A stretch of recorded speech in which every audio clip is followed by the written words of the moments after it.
लग्नाचे दागिने म्हणजे श्रीमंत पेशवाई दागिने. नाशिकचे सुप्रसिद्ध सराफ मयूर अलंकार सराफ.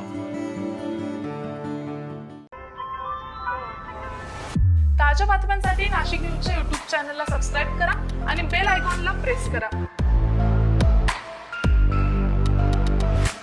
नाशिकच्या निफाड तालुक्यातील कारसूळ गावामध्ये प्रशासनाच्या दुर्लक्षामुळे शेतकऱ्यांचं मोठं नुकसान होत असल्याचा आरोप करण्यात आलेला आहे. साईड नाल्यांवरील अतिक्रमण आणि साफसफाई अभावी द्राक्ष बागांसह मोठ्या प्रमाणामध्ये शेती पाण्याखाली गेली आहे.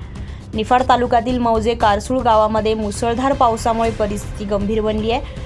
MDR 109 रस्त्यालगतच्या साईड नाल्यांची साफसफाई न झाल्यानं आणि अतिक्रमणामुळे पावसाचं पाणी योग्य प्रकारे वाहून जात नाहीये.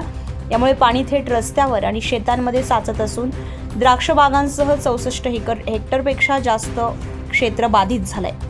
तसेच रस्त्याच्या मध्यभागी अनधिकृतपणे टाकण्यात आलेल्या पाईपमधून येणारे पाणी थेट बागायती शेतामध्ये जात असल्यानं नुकसान अधिक वाढतंय. पाणी साचल्यामुळे ट्रॅक्टर आणि इतर शेती वाहने चालवण्यास अडचणी निर्माण झाल्यात. इतकंच नव्हे तर काही नागरिकांच्या घरांमध्येही पाणी शिरलंय. त्यांनाही मोठा त्रास सहन करावा लागतोय. दरम्यान कारसूळ ते रौळस रस्ताही पाण्यामुळे खराब झालेला आहे. वाहतुकीवर परिणाम झालेला आहे. शेतकऱ्यांनी तातडीने नाल्यांची साफसफाई आणि अतिक्रमण हटवण्याची मागणी केली असून प्रशासन यावर काय उपाययोजना करते याकडे सर्वांचंच लक्ष लागलंय. अझर कादरी, नाशिक न्यूज, नाशिक. ताज्या बातम्यांसाठी नाशिक न्यूजच्या YouTube चॅनलला सबस्क्राईब करा आणि बेल आयकॉनला प्रेस करा.